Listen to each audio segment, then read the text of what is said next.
Hoy בשלום עטרת בעלה, גם בשמחה ובצהלה. טוב אמוני עם. Buenas noches, vamos a continuar con el curso de Kabbalah desde cero y hoy nos toca ver, estamos viendo las herramientas, algunas de las herramientas cabalísticas, hoy que estamos a 1 de agosto del 2023 y que es precisamente el día, estamos aquí a 14 de Ab del 5783. Así que dentro de las herramientas que estábamos viendo, pues ya vimos que el Zohar, del cual vamos a hablar muchísimo más, pues otra de las herramientas que tenemos es precisamente los 72 nombres, las herramientas cabalísticas. Dice los 72 Shemot. Shemot viene de la palabra Shem, que quiere decir nombre, nombre de Dios. Incluso el libro de Éxodo, pues es una traducción que no es correcta. En realidad, debería ser el libro de Shemot, que quiere decir los nombres. No, su nombre original no es Éxodo, es Shemot. Bien, entonces, si estamos hablando de los 72 nombres, ¿por qué se llama tabla de los 72 nombres? Porque viene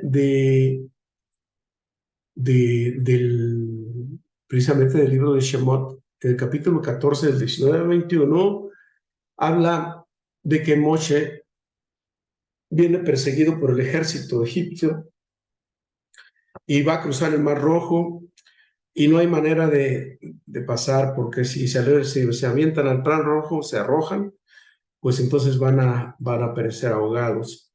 Si se quedan ahí estáticos, pues viene el ejército del faraón y uno de dos, o los regresa nuevamente como esclavos o los mata a todos ahí. Y hay un momento de desesperación muy grande, tan grande que Moshe le implora al Creador y dice: Señor, por favor, ayúdanos, estamos en una situación muy difícil, muy complicada.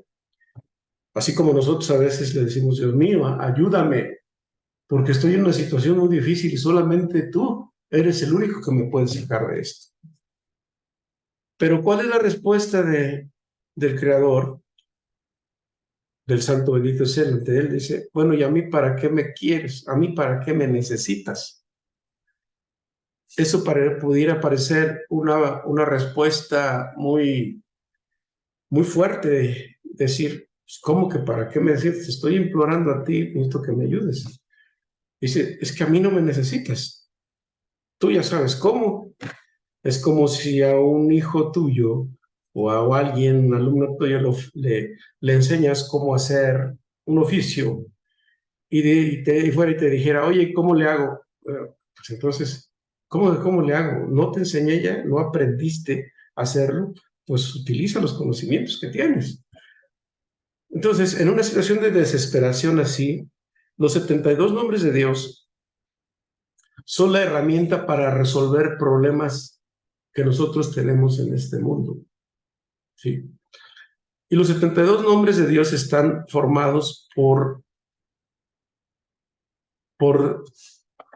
aquí podemos ver, son 1, 2, 3, 4, 5, 6, 7, 8, 9 renglones y 2, 4, 6, 8 columnas. Entonces nos da 9 por 8, 72 nombres, que también viene de los 72 palabras que hay en cada uno de los versículos, que es el 19, 20 y 21. En realidad no voy a explicar mucho porque hay un curso sobre esto.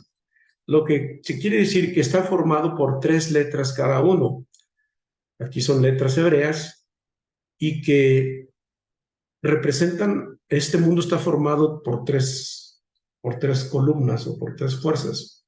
que es la parte positiva, la parte negativa y la parte neutra, por decir algo. Está formado por la columna izquierda, por la columna central y por la columna derecha, igual que el árbol de la vida, que vamos a ver más adelante. La parte izquierda está por el color rojo, que quiere ser el deseo de recibir y rigor. La parte derecha es energía dadora, es misericordia y está regido por el color blanco. Y la parte central es un equilibrio y es una restricción espiritual y viene por el color verde. Por ello está formado de tres letras. Algunos de estos nombres tienen aplicaciones muy específicas. Por ejemplo, las necesidades que nosotros tenemos en este mundo, ¿qué es? Por ejemplo, alguien está enfermo, pues nos vamos y trabajamos con el nombre de Dios de la sanación. O queremos saber más, o queremos conocimiento, sabiduría. O queremos encontrar nuestra parte media naranja, pues vamos y vemos el nombre del alma gemela. O necesitamos abundancia, necesitamos medios materiales, pues vamos al nombre de Dios que nos da el sustento, el amor incondicional. O queremos borrar nuestro pasado en cuanto a nuestros pensamientos, reiniciamos. O queremos tener más fe, entre comillas, más fe mayor, queremos tener certeza en el Creador, certeza en lo que estamos, como estamos viviendo, pues vamos al nombre de Dios que nos da la certeza, o la paz interior, etcétera, etcétera. Aquí esta tabla nos da de justamente todos estos. Cada uno tiene una manera de meditarse, que lo vamos a ir viendo en el curso que corresponde al número 72. Aquí simplemente mencionamos que es una herramienta de las que nosotros tenemos como estudiantes y aprendices de Kabbalah, y espero finalmente como cabalistas y tzadikim. Bueno, también tenemos una oración que ya la hemos visto para los que ya han estado en los cursos anteriores, pero es una oración que es la oración de la nave Joah. Aquí la tenemos, que también está formada por así como el Zohar está escrito con letras arameo-hebreas, en realidad habla de 22 letras arameas, hebreas, que viene de, ¿por qué de hebreo? ¿Por qué se tradujo del arameo al hebreo del Zohar? Porque viene de la palabra hebrit, que tiene como equivalente a una transmisión. ¿Transmisión de qué? Transmisión. Hebrit quiere decir habrá transmisión, que viene lo de hebreo, transmisión de qué? La fuerza divina hacia nosotros. Entonces, el Navajo está formado por siete renglones que corresponden a los 7 días de la semana. En el siguiente nivel que vamos del curso vamos a explicar esta oración de una manera más resumida para que la podamos practicar todos los días. Entonces, una tiene que ver con el domingo, la otra con el lunes, el martes, el miércoles, el jueves, viernes y el sábado. De esto nos da protección de toda la semana, y pues obviamente, pues si nosotros hacemos la oración de toda la semana, pues vamos a tener protección, pues de de toda la vida, ¿sí? De todos los días de el resto de nuestras vidas, siempre que hagamos la oración, porque es como un impermeable, un paraguas o unas botas cuando sabes que afuera va a llover, te va a caer una tormenta y pues vas bien protegido y no te vas a mojar. O así como un astronauta sale al exterior, pues lleva su escafandra y su traje de astronauta, porque sabe que hay inclemencias fuera de la Tierra que lo pueden dañar. Pues hagan de cuenta que esto lo hacemos para salir a nuestro trabajo diario, ya sea que tengas un empleo, un negocio, a tus actividades normales, al hacer el súper, etcétera. Todo esto son protecciones que te ayudan toda la semana.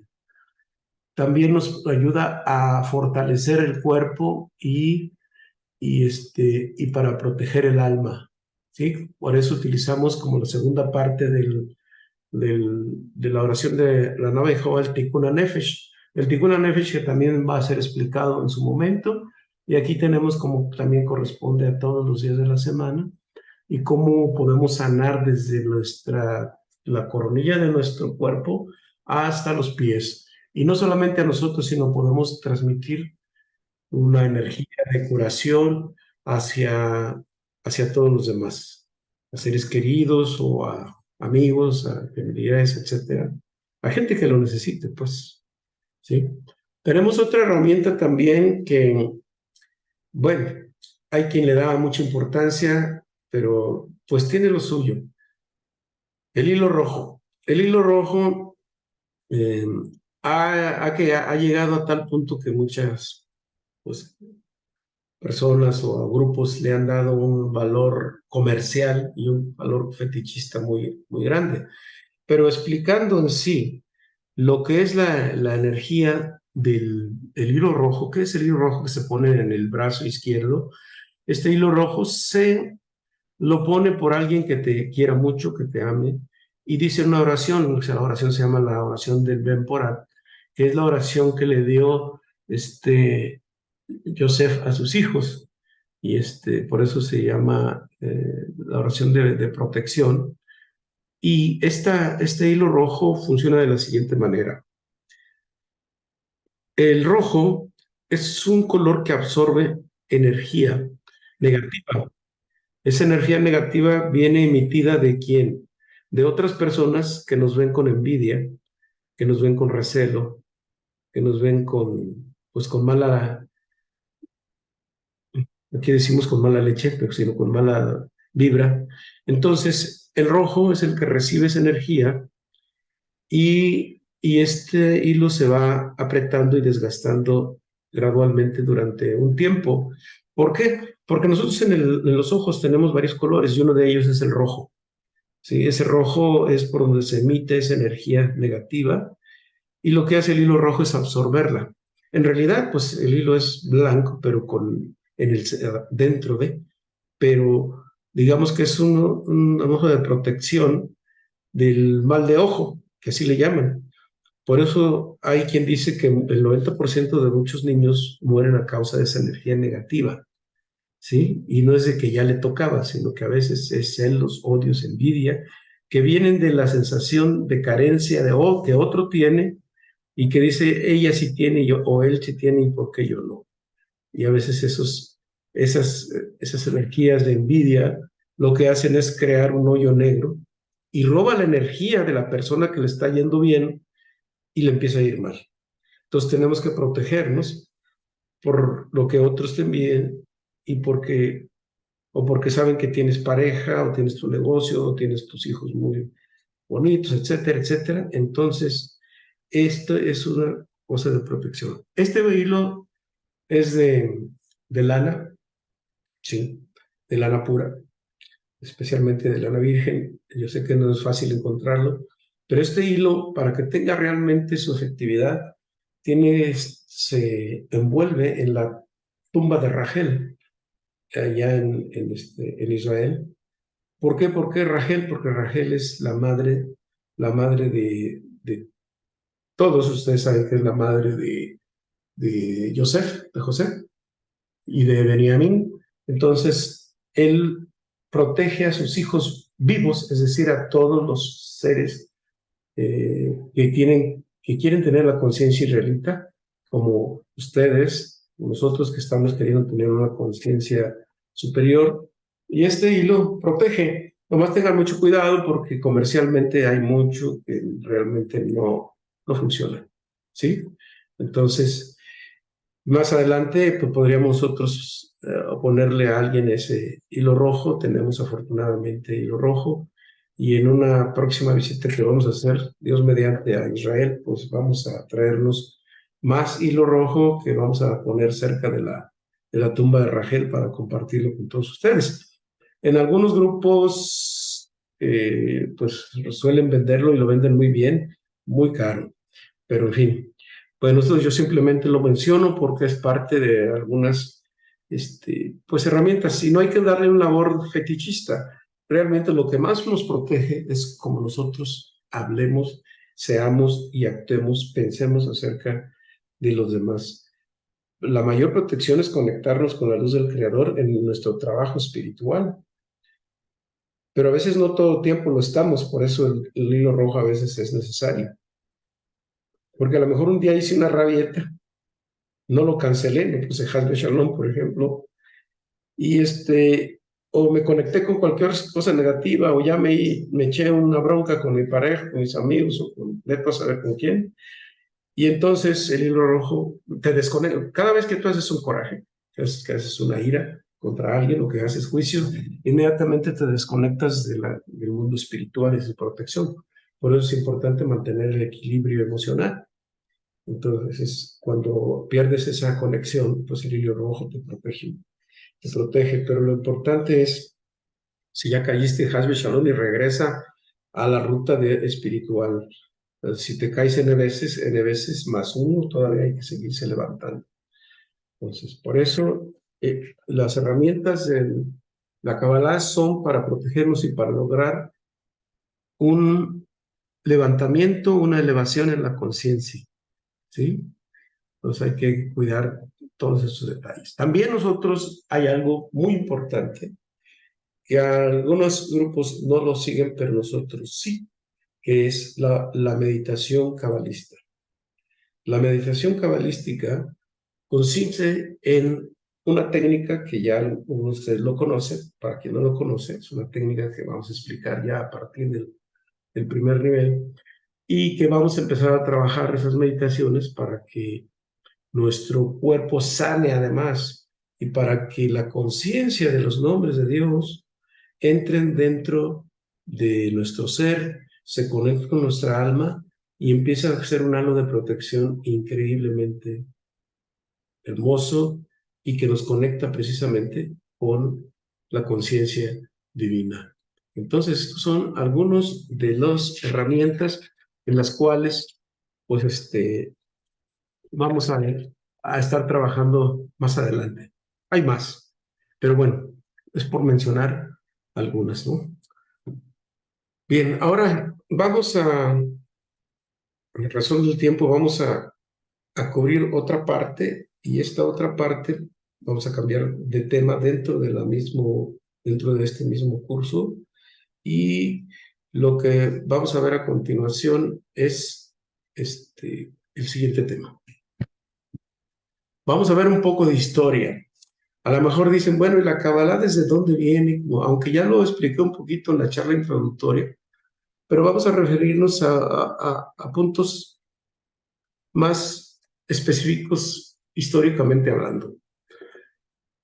De manera que aunque no es una historia completa, pero hay mucho más que aprender, porque es muy rica la historia de la Kabbalah para quien le interesa conocerla a fondo. Entonces, hay muchos personajes, probablemente aquí no los voy a poder exponer, pero algunos lo más importante.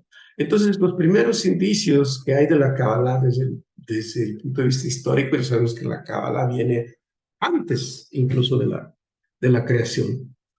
Entonces, y obviamente del hombre también, y del universo. Entonces, antes de la creación del universo había creación. ¿Sí? Hablando del antes y el después, ya dijimos que esa cuestión del tiempo es algo que nos trae medios locos en la cabeza. Porque venimos desde la época, por ejemplo, de la media luna fértil, de la media luna fértil. ¿A qué se refiere la media luna fértil? Bueno, para el que ya conozca un poquito de historia, nos estamos hablando de la Mesopotamia, del tiempo de Egipto, de los grupos caldeos, semitas, acadios, del Medio Oriente, quien también les decían que habían recibido de la tierra de Mu, de la Atlántida o la Altía, o tierras del agua, y que habían recibido sabiduría de esos tiempos. Ahí, por ejemplo, en Egipto se habla de Hermes Trismegisto, que en la Kabbalah nosotros ya lo conocemos como Hermes Trismegisto. También fue llamado, en Egipto le llamaban Hermes Trismegisto, pero en realidad se refiere al personaje de Hanoch. Muy bien, entonces, pero realmente digamos que el primer cabalista, como me lo mencionaba, viene en el año 4000, donde se reinicia prácticamente la Kabbalah, y es precisamente a través del libro de la formación, el Sefer Yetzirah, escrito por el patriarca Abraham, que como sabemos es el padre de algunas religiones, algunos, por ejemplo, del judaísmo, del cristianismo y del islam, donde habla y en este libro del Sefer Yetzirah habla de todo lo que contiene y cómo se formó el universo y qué contiene cada una de todas ellas. Esta es la semilla prácticamente de toda religión, porque este también se menciona en el citado en el libro del Mormón, y obviamente el Corán también lo menciona. La Kabbalah proporciona la sabiduría enviada del Oriente, porque también Abraham envió al Oriente a hijos, porque tuvo hijos e hijas con concubinas, y desarrollaron caminos espirituales que hoy se conocen, por ejemplo, como el hinduismo, como el budismo o el budismo zen, que tomaron su propia sabiduría. Obviamente no está completa a diferencia de la Kabbalah. Por ejemplo, hablan de los 7 chakras, mientras que en la Kabbalah se habla de 10. Y esto, pues aprendieron algo, pero también estos se fueron allá, se fueron al Medio Oriente. Entonces, como vemos, es la base de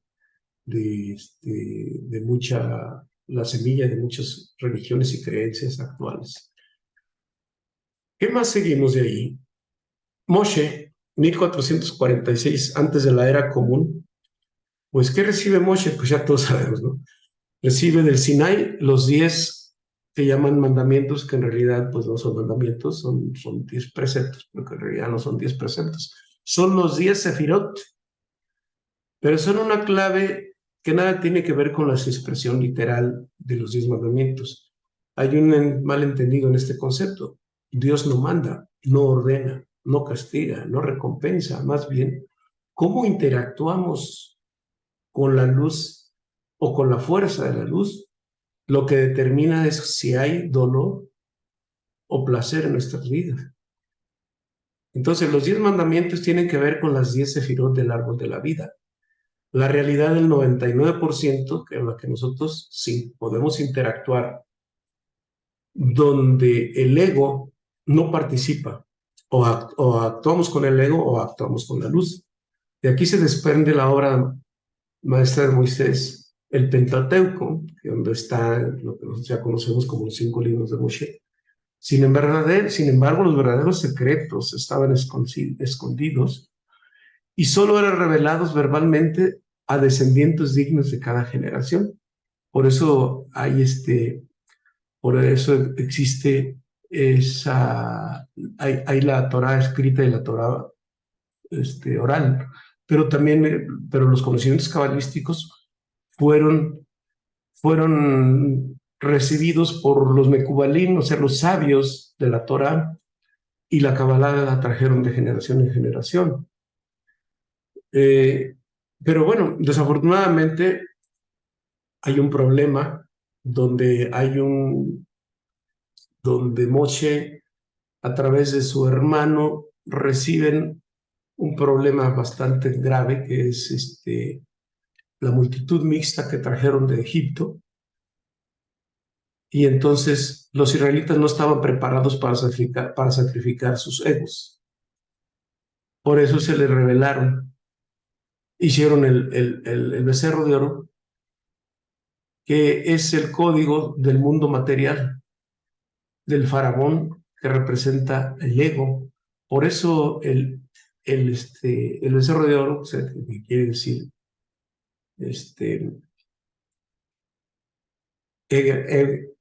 Egel, que quiere decir, déjenme recordar, bueno, Egel quiere decir Ainara, Yelia Yarot, Arayot y Lashon Hara, que en palabras quiere decir la mala habla, los comportamientos o las acciones sexuales erráticas y el mal de ojo, entre otros, que ese es el ego. Por eso cada uno de nosotros A veces tenemos nuestro propio becerro de oro y es el que tenemos que destruir para poder cambiar y para poder quitar ese ego.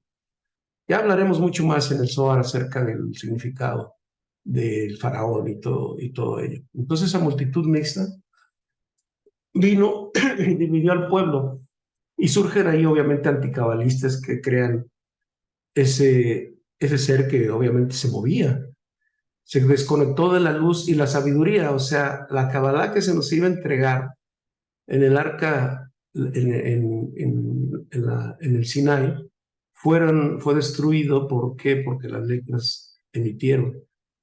Y entonces esa sabiduría que quedó encerrada en el arca de la alianza y que quedó destinada a ocultarse por milenios. Y de eso pues los estamos nosotros decodificando a través del estudio de la Cábala. Muy bien. ¿Qué más tenemos en la historia? Tenemos también, si nos vamos a Pitágoras, que es 400 años antes de la era común, es un matemático, músico y, pues, y fue pues Pitágoras, hay quien habla de la numerología pitagórica, pero en realidad Pitágoras, y hay algunos que dicen, por ejemplo, que se la plagió, se la fusiló, decimos en México, de la Kabbalah, pero él fue un gran matemático, un gran experto en música y otras ciencias. Por ejemplo, dice Hermipus de Simina, 200 años después, él dice, Pitágoras tomó la sabiduría de los israelitas y de Moisés, inclusive lo acusa de plagiar la sabiduría bíblica cabalística, usándola como propia e introduciéndola a los griegos. Así que aguas, los de la numerología pitagórica, fueron tomados de la gematria cabalística. Pitágoras fue uno de los hombres más notables de la historia, no solo pues era un hombre bastante culto en el sentido común y más allá de su época, sino también fue un cabalista de alto nivel. Y eso lo dice un escritor del siglo XIX, del doctor Seth Pancoast. También tenemos, pues de la misma época, a Platón. Platón, saben que él introduce el concepto del alma en los griegos. Fue uno también de los hombres más notables de la historia, pues no solamente también era culto, y fue dice Henry Moore que también tomó prestado de los secretos cabalísticos para su base filosófica y para su sistema filosófico. Y pues muchas mentes de la historia están expuestas a la sabiduría cabalística, pero para el momento de revelar toda la Kabbalah en forma manuscrita tendría que esperar pues el más grande de todos, el más grande de todos los cabalistas, que es precisamente bueno, a Rabbi Yeshua ben Yosef. Aquí es un punto controvertido, porque hay quien dice que Jesús no era cabalista, porque su nombre era Yeshua ben Yosef, Jesús. Y en los conceptos cristianos puros, no estamos hablando de lo actual, de la liturgia actual, ni de los conceptos, sino, por ejemplo, de los primeros cristianos que eran cátaros o ellos llevaban una enseñanza muy pura acerca de él. Y bueno, hay quien dice que Jesús fue uno de los grandes cabalistas, pero que él era el Mesías de su generación. Aprendió la Kabbalah también de Juan el Bautista. Yo recuerdo que en uno de los evangelios él dice que no reconocieron al profeta Elías en la persona de Juan Bautista. No lo estoy invitando, no lo digo yo, lo pueden ustedes leer en los evangelios. De acuerdo con los evangelios de Tomás, él enseñó Kabbalah a sus discípulos más allegados. Él enseña que la luz es el origen de la humanidad. Fue la Kabbalah la que usó para curar los enfermos y milagros. Los anticabalistas lo reportaron a los romanos y ya sabemos la historia, que fue ejecutado de acuerdo a los criterios romanos de ese tiempo. Otros cabalistas más o menos de esa misma época que fueron perseguidos fue, por ejemplo, el maestro Rabbi Akiva. Rabbi Akiva, que fue el maestro de Shimon Bar Yochai, fue desollado, es decir, le quitaron la piel vivo en público en frente de 20,000 espectadores. El cabalista Ismael, hijo de Elisha, también fue desollado y su cabeza fue arrancada y entregada a la hija del emperador romano, ¿sí? Así como le hicieron también ¿cómo le llaman? Juan el Bautista. El sabio Gamaliel, el sabio Gamaliel, que era parte incluso del Sanedrín, defendió, pero él fue también decapitado. Entonces, aquí tenemos pues a varios personajes que fueron en los inicios, que fueron asesinados por enseñar la Kabbalah a través de la Torá. Pero Rabbi Akiva dejó un estudiante quien más fue llamado para conservar la sabiduría. Su nombre se llama Shimon, hijo de Yochai, que es precisamente del año 160 después de la era común, que es el gigante de todos los cabalistas y es el autor del Zohar, ¿sí? Él fue sentenciado a muerte por el emperador Adriano, denunciado por otro anticabalista. Él tomó esta oportunidad para embarcarse en una búsqueda espiritual histórica, recluyéndose en la cueva de Merón, en Israel, por 13 años. Incluso se dice que se enterró hasta el cuello en grandes meditaciones cabalísticas donde le fueron revelados el cuerpo completo de la sabiduría llamado Zohar, la obra máxima de la Kabbalah. Entonces fueron revelados por, como dije, por personajes atemporales. El Zohar fue también en su tiempo muy temido por la verdad, incluso por los religionarios de la época, pues le temían. Por el poder que expresaba, era considerada una obra de misticismo y magia, y en retrospectiva, pues la razón era obvia. Tenía conceptos tan adelantándose siglos a su tiempo. Cuando se creía que en el mundo era plano, el Zohar lo describía como esférico.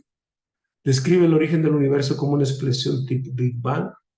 Habla de un universo de 10 dimensiones, de agujeros negros, de universos paralelos y del campo unificado. Como ven, pues los conceptos del Zohar son muy grandes. Por eso les digo que muchas ciencias se apoyan en ellos. Y lo podemos ver en lo siguiente. Hay una etapa en el oscurantismo, que son aproximadamente 12 siglos de ocultamiento, que coincide con esa época, y Moisés de León en el siglo XIII lo recopila. En Toledo, en España, hizo el hallazgo y recuperó los manuscritos del Zohar.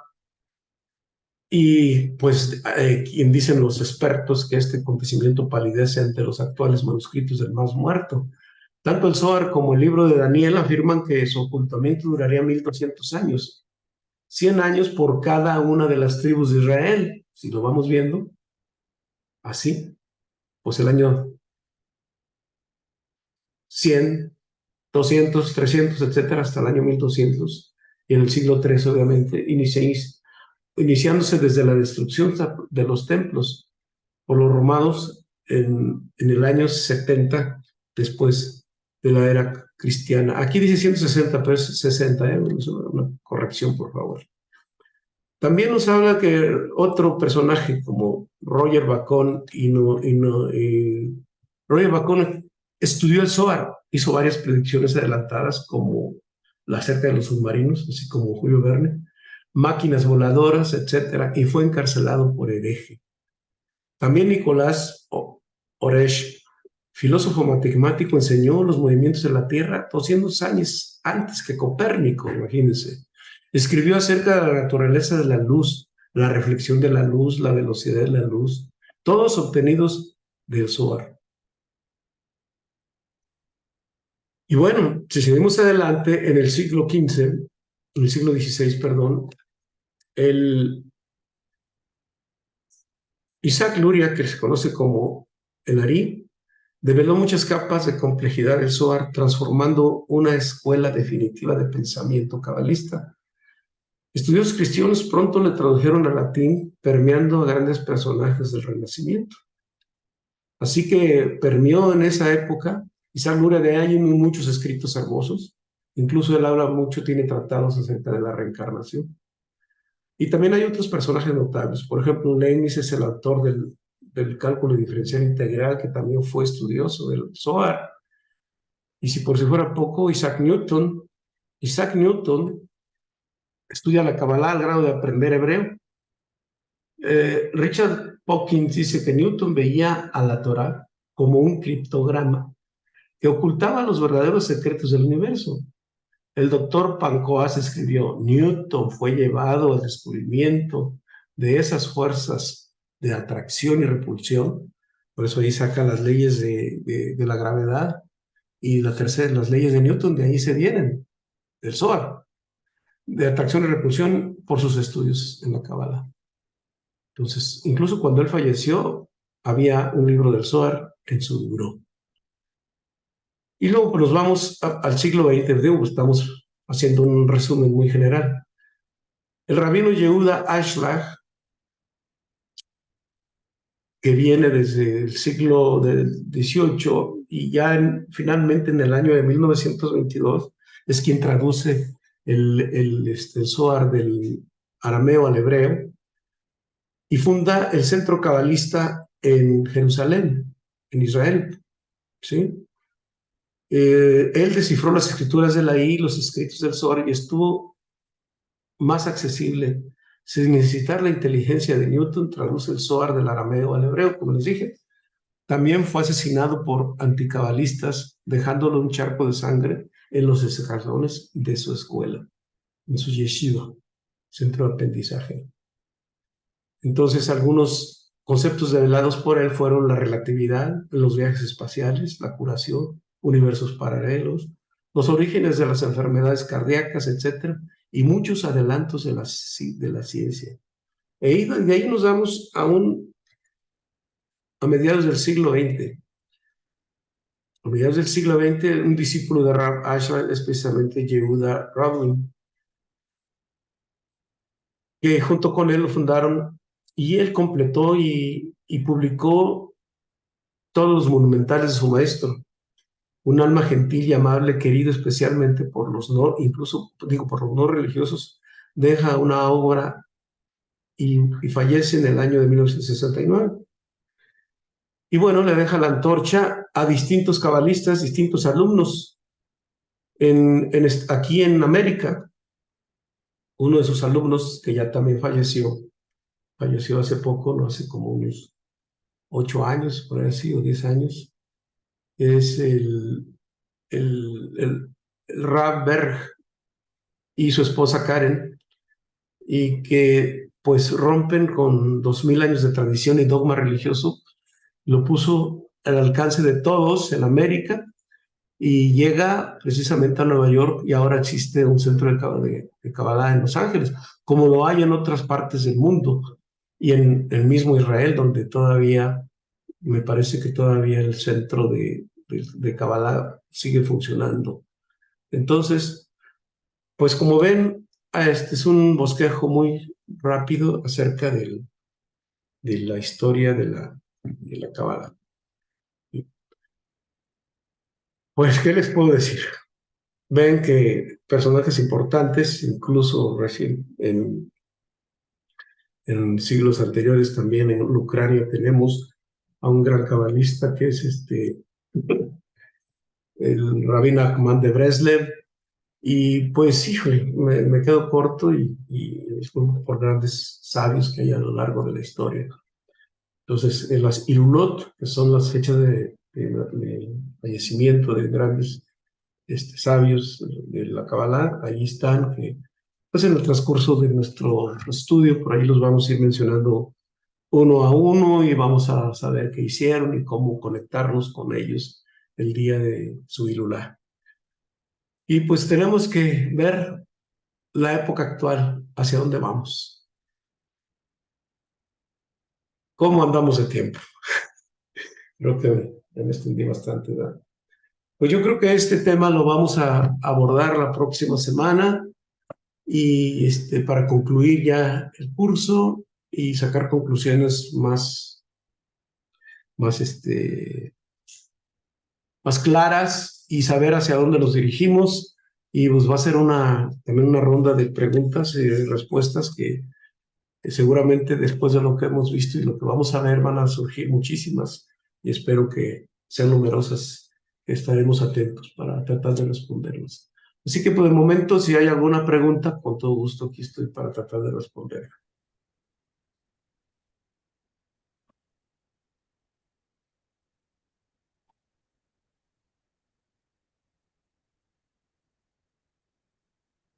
Pues toda esta enseñanza pues nos está dejando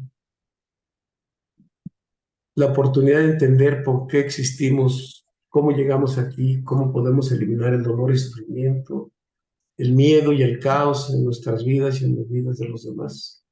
Porque el secreto finalmente ya está revelado. El Zohar dice que dichosos y desgraciados los que vivan esta época, la que estamos viviendo, por distintas razones que vamos a ver la próxima clase. Así que escucho.